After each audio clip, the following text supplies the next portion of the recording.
Hey, it's Carla Ann, and it's May 6th.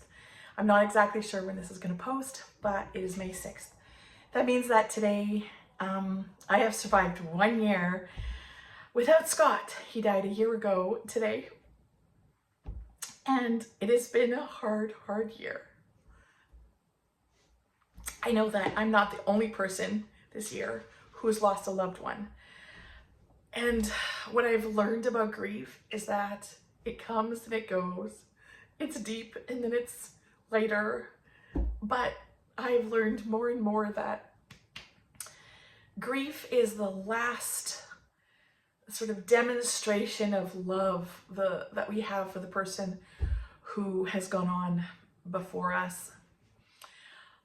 As I think back about, like today, as I've been thinking back about things, I'm just so grateful for the incredible support that I've had through this grieving journey.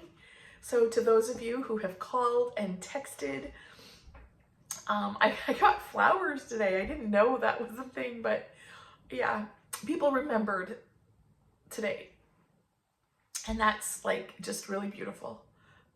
I also am so grateful for those people who send memories or photos, or I remember when Scott did this, or I remember when I met you guys, or whatever. Like, those things are just really precious. And it's this combination of sadness about what's happened, but also the happiness of the memories and the beauty that we had together as a couple and as a family. And yeah, like bittersweet is exactly like such a good word for it. I am so grateful to God that I was able to be in his life and walk with him through those last 14 months that were so hard. Death is not easy. Dying is not easy on anybody, especially the caregivers. But I also am so grateful for that opportunity because I was treasured right through all of it. At no point did Scott ever lose sight of or forget to tell me how much of a treasure I was. And I hope that I do that in the lives of the people that matter to me. But I just wanted to share something that has kind of been on my heart. Some people, you know, without understanding anything about grief because they haven't experienced it themselves, will say things like, oh, so what level of grief are you at? And it's like, do you not understand that, like, you might have all the levels at one time? It's actually not even stages of grief. It's just here's different grief experiences, and sometimes you have all of them at once, including denial and anger and sadness and depression and all of that. And I have experienced all of it. One of the things I did not anticipate, though, was jealousy. Shortly after Scott died, someone that we knew together, like a friend of his and a friend of mine, died. And I was overcome with jealousy because I'm like, it's not fair. That person gets to see Scott before I do. I'm his wife. I should have the right to see him first. As you know, that's not the way it works. And throughout this last year, I've just been shocked at how many people we knew that have passed away. Maybe I didn't realize it before it touched my life, but death is super common. Even among those who haven't reached 60, like my husband, he was only 59 when he died. And so, yeah, this level of jealousy about other people who've gone on ahead. And it's not that I've ever been suicidal. It's not like, oh, I want to die. No, but I'm like, okay, I'm quite ready to go to heaven. Like, if I would have the option, if I get to vote, absolutely, I would choose heaven. But I started getting plagued by this feeling of like, like jealousy, but also like embarrassment. I was embarrassed because when I would think about, oh, I want to go to heaven, I would be like, actually, I want to go to heaven to see Scott. I know I'm supposed to want to go to heaven so I can see Jesus.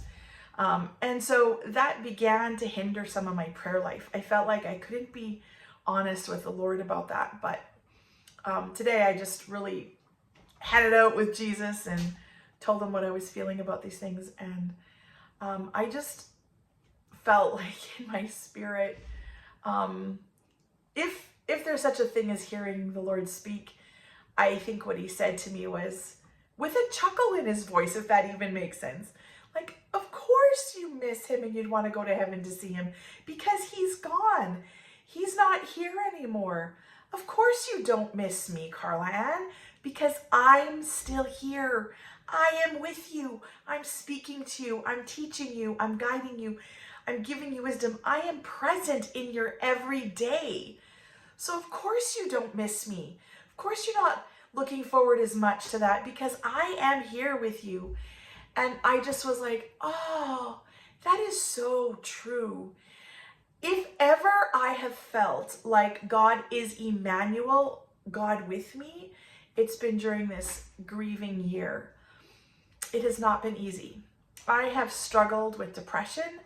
I have struggled with burnout, not just from grief and caregiving, but from the years leading up to that. It hasn't been easy, but this last year's been super hard. My health took a big hit. I had some serious health complications this year, and I think I'm climbing up out of that now. But I'm starting to feel like, oh yeah, I can start to get my life back. I'm starting to get that excited pizzazz back. Not every day, but some days it comes back. And so I'm looking forward to that continued healing and continued, yeah, I think healing is probably the best word. But on top of that, this whole idea that as I've gone through this very dark year, not at any point did I feel like God had abandoned me. And my prayers sometimes were literally just laying down in my bed, curled up, just saying, Jesus, Jesus, Jesus, I need you, Jesus. I can't do this, Jesus. And that some days was the extent of my praying. But I held on. Actually, I think Jesus held on to me. This was a year when my grip, my spiritual grip was not very strong, but God's is permanent. And so I just felt so held this year. I felt released from some of those burdens of to-dos and get this done and you have to do this to be spiritual.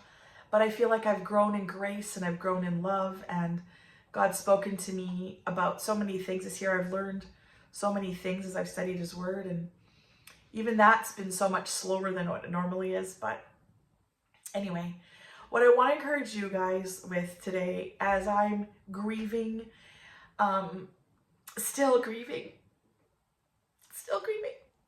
but while I remember Scott and how hard it is, I think what I want to encourage you guys with is that this life is hard. And God hates death, and he hates pain, and he hates cancer, and he hates sickness, and he hates divorce, and he hates all of these things that were not how he created it to be. But he doesn't abandon you in the middle of it all. He walks with us.